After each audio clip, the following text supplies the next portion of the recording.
नबी आकरम की हालत यह थी कि जब आपका इंतकाल हुआ, दिन भर लोग देखते रहे आपकी शक्ल, आते गए देखते गए, खाली करते गए हुजरा। कुछ लोगों को जितना लेट पता चला वो लेट में आए। एक जमात रात में आई, अल्लाह के रसूल की शक्ल देखना चाहती है लेकिन अंधेरे में शक्ल नहीं दिख रही। कहा अम्मी आयशा, अल्लाह के नबी का चेहरा कैसे देखें, थोड़ा सा चिराग जला दो। चिराग समझते हैं ना, हमारे यहाँ जो भी होता हो, चिराग जला दीजिए, चिराग, ताकि हम चेहरा देख लें।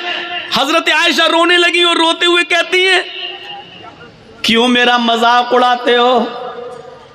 अरे बाहर से आने वालों, क्यों मोहम्मद के घराने की इंसल्ट करते हो? क्यों मेरी जबान से ऐसे जुमले कहलवाना चाहते हो जो हम कहना नहीं चाहते?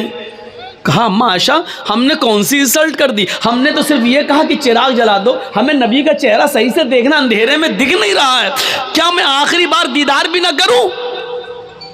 तो हजरत आयशा फरमाती हैं कि तुम्हारे सरदार ने, तुम्हारे नबी ने, ये पैगंबर जो इस दुनिया से रुखसत हो गए, इन्होंने मेरे घर में इतना तेल भी तो नहीं छोड़ा है कि मैं चिराग जलाकर तुम्हें, अपने शौहर का, अपने पति का तुम्हें चेहरा दिखा सकूं। तो सियासी लीडर और सियासी मुदब्बिर में फर्क होता है। सियासत करना बुरा नहीं है, अगर समाज के लिए की जाए तो बहुत अच्छी बात है, समाज की सेवा के लिए की जाए तो बहुत अच्छी बात है, कौम की खिदमत के लिए की जाए तो बहुत अच्छी बात है। हजरत उमर से कहा, उमर हिसाब दो, ये नया कुर्ता कहां से आया? हजरत उमर फारूक ने कहा, इसका जवाब मैं नहीं, मेरा बेटा देगा। खड़े हो जाओ बेटे।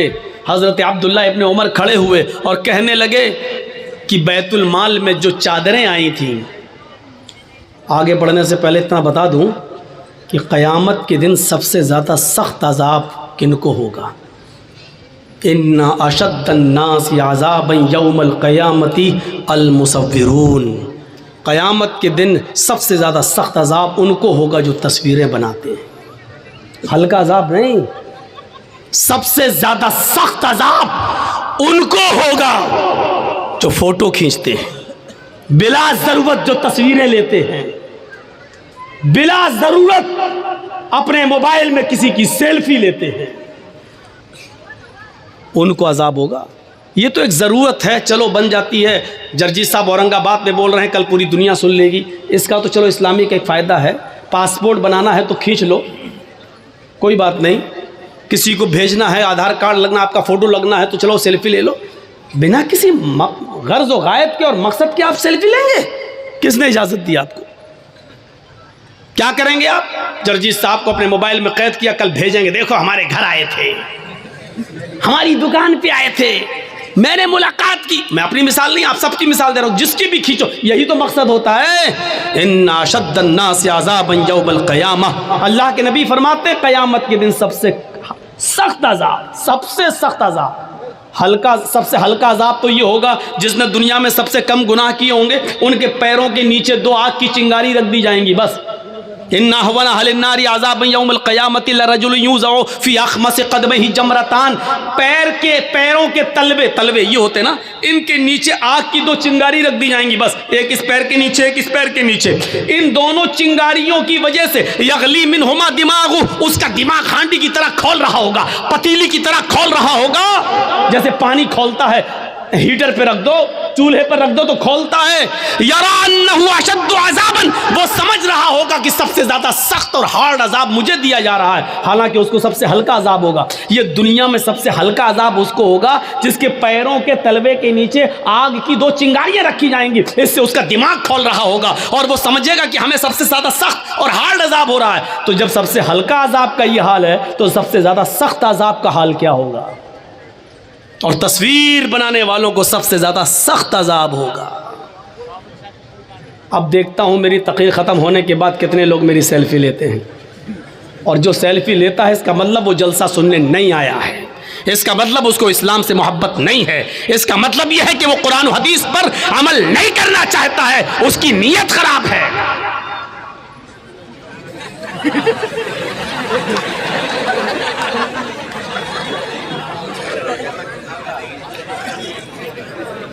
अच्छा, कुत्ते की दुम देखी है कैसी होती है?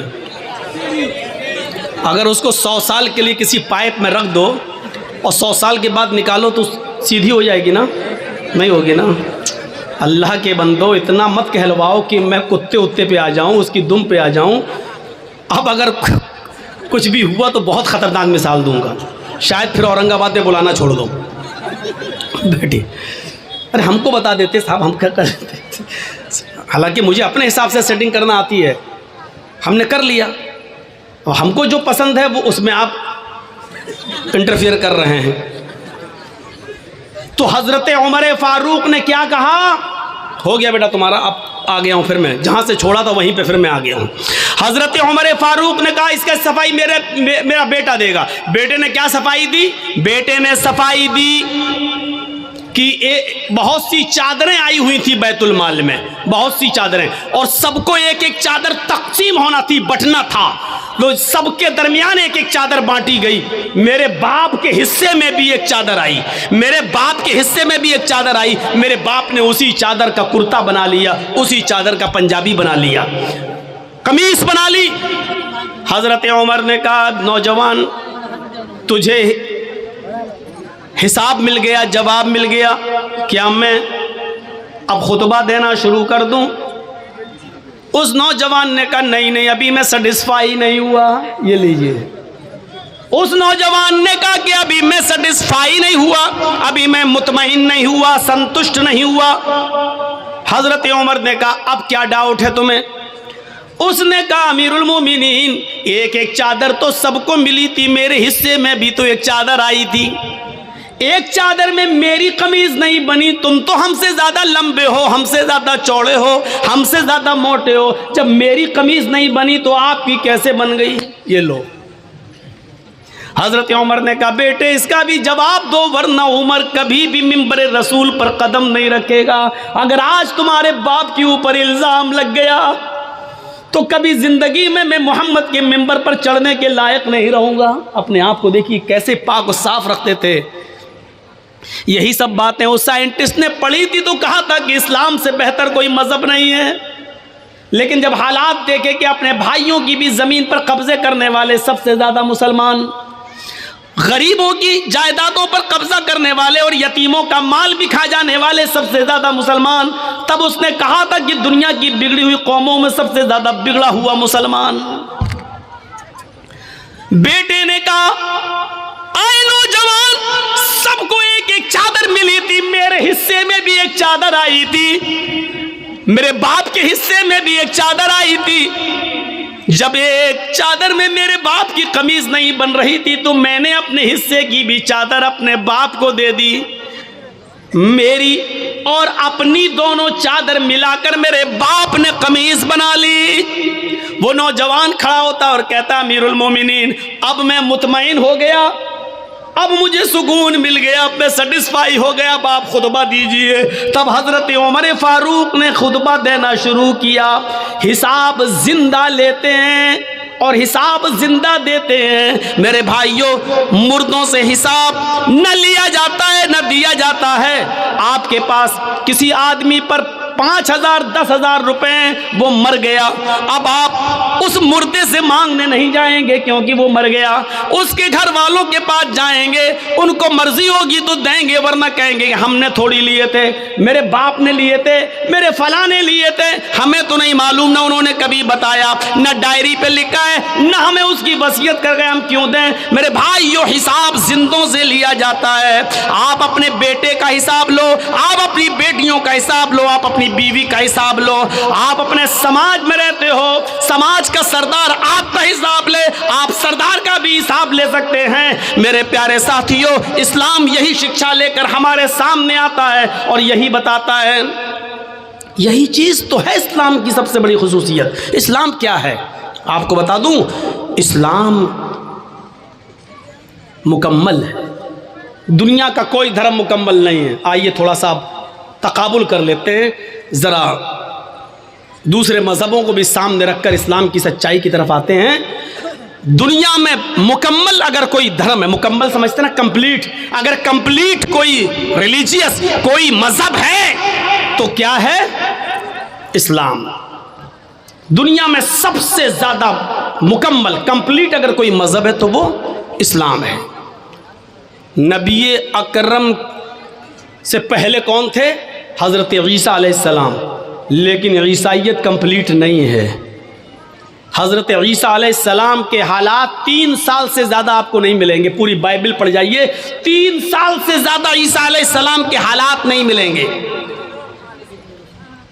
इब्राहीम अलैहिस्सलाम की ज़िंदगी के 5 साल से ज़्यादा के हालात नहीं मिलेंगे।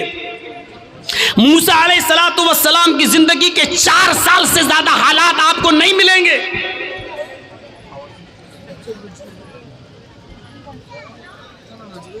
पढ़ जाइए आप, पूरी रामायण पढ़ जाइए, दोनों रामायण, रामचरितमानस तुलसीदास जी की और वाल्मीकि रामायण वाल्मीकि जी की। रामचंद्र जी के हालात का अगर आप जायजा लें तो पूरी जिंदगी के हालात उनके भी नहीं मिलेंगे। सिर्फ महाभारत के एक युद्ध के इर्द गिर्द वो घूमती है उनकी पूरी कहानी। लेकिन अल्लाह के रसूल की ज़िंदगी का अगर आप मुताला करें, मुहम्मदुर रसूलुल्लाह की लाइफ की अगर आप स्टडी करें, तो जिस दिन से पैदा हुए और जब आप इस दुनिया को छोड़कर रुखसत हुए, पैदाइश से लेकर 40 साल तक नबी नहीं बने थे तब तक के हालात, और 40 साल से लेकर 23 साल और 63 साल, यानी 23 साल की नबवी जिंदगी, 13 साल मक्के और 10 साल मदीने की, 63 साल की जिंदगी के अगर हालात, एक एक दिन के हालात भी अगर आपको देखना हो तो आप पढ़ेंगे तो मुहम्मद रसूलुल्लाह की पैदाइश से लेकर आखिरी वक्त, आखिरी सांस तक के हालात आपको मिलेंगे। पैदाइश के हालात ये थे कि जब आप पैदा हुए तो माँ उनकी आमिना कहती है, मेरी आंखों के सामने से एक नूर चमका, एक रोशनी हुई और ऐसा लगा कि उस रोशनी ने पूरी दुनिया को रोशन कर दिया। ये इस बात की तरफ इशारा था कि आया आमिना, तूने जो बेटा पैदा किया है वो ऐसी रोशनी लेकर आया है कि वो रोशनी, उसकी कुरान की रोशनी, उसके इल्म की रोशनी पूरी दुनिया को रोशन कर देगी। जब आपकी उम्र कोई बहुत ज्यादा नहीं हुई, 1.5-2 महीने की हुई, और मक्के की फिजा जब बहुत ज्यादा खराब थी, आब हवा बहुत ज्यादा खराब थी, मक्के में बीमारियां फैली हुई थी, तो मक्के की औरतें अपने बच्चों को दूसरे देहात में, दूसरे शहरों में भेज दिया करती थी। दूसरी औरतें उनको दूध पिलाया करती थी ताकि बच्चा बीमारी से महफूज रहे, तंदुरुस्त होकर लौटाया जाए। हलीमा सादिया कबीले साद से चली और वो भी और औरतों के साथ आती है, और जब आती है तो उसी की किस्मत में मुहम्मदुर रसूलुल्लाह थे। कुछ हुज्जत के बाद, बहस व मुबाहिसे के बाद आमिना ने अपना बेटा हलीमा को दे दिया। हलीमा सादिया कहती है कि मेरी सवारी बहुत कमजोर थी, जब मैं कबीले बनु साद से सवारी पर बैठकर आई तो थक जाती थी और कहीं कहीं रुक जाती थी, बैठ जाती थी, आधा 1 घंटा सस्ताती थी, उसके बाद दोबारा चलती थी। लेकिन जब मोहम्मद को मैंने लिया, इस 1.5 महीने के बच्चे को जब मैंने अपनी गोद में लिया, इस 45 दिन के बच्चे को जब मैंने अपनी गोद में लिया और उस सवारी के ऊपर बैठी और कबीले बनु साद अपने घर में, अपने खानदान में लेके आने लगी, तो मेरी वही सवारी जो थक जाया करती थी, हवा से बातें करने लगी, उसकी बीमारी खत्म हो गई, थकने का नाम नहीं लेती थी, कभी रुकने का नाम नहीं लेती थी। पीछे से बनु हलीमा की सहेलियां, उनकी दोस्त, उनकी सहेलियां पीछे रह गईं, उनकी सवारियां पीछे रह गईं, और हलीमा की सहेलियां चीख चीख कर कहने लगी, ओ बिनते अबू ज़ुऐब, ओ अबू ज़ुऐब की बेटी, जरा रुक जा, मुझे भी तो अपने पास आ जाने दे, हम लोग साथ में आए थे, साथ में जाएंगे। जब तेरी ऊँटनी थक जाती थी, तेरी सवारी थक जाती थी, तो हम भी रुक जाते थे। आज तू रुकने का नाम नहीं ले रही है, जब जा रहे हैं तो तू अकेली भाग रही है, अरे हमें भी तो अपने साथ लेके चल। और पीछे मुड़कर हलीमा कहती, मैं कैसे रुकूं, ये ऊँटनी रुकने का नाम ही नहीं लेती है, बाखुदा मैं नहीं जानती हूँ कि इस ऊँटनी को क्या हो गया है, ये तो बड़ी कमजोर थी, बड़ी लागर थी, बड़ी नहीफ थी, बहुत ही ज्यादा कमजोर थी, पता नहीं इसमें इतनी ताकत कहां से आ गई। फिर वो उस 1.5 महीने के बच्चे को उठाती है, कहती है बाखुदा मुझे तो इस बच्चे में कोई चमत्कार नजर आ रहा है, मुझे तो इस बच्चे की कोई बरकत नजर आ रही है। मेरे प्यारे साथियों, यहाँ से मोहम्मद रसूलुल्लाह के हालात का जरा जायजा लीजिए। पहले दिन से लेकर ये 45 दिन की कैपेसिटी है मेरे भाइयों।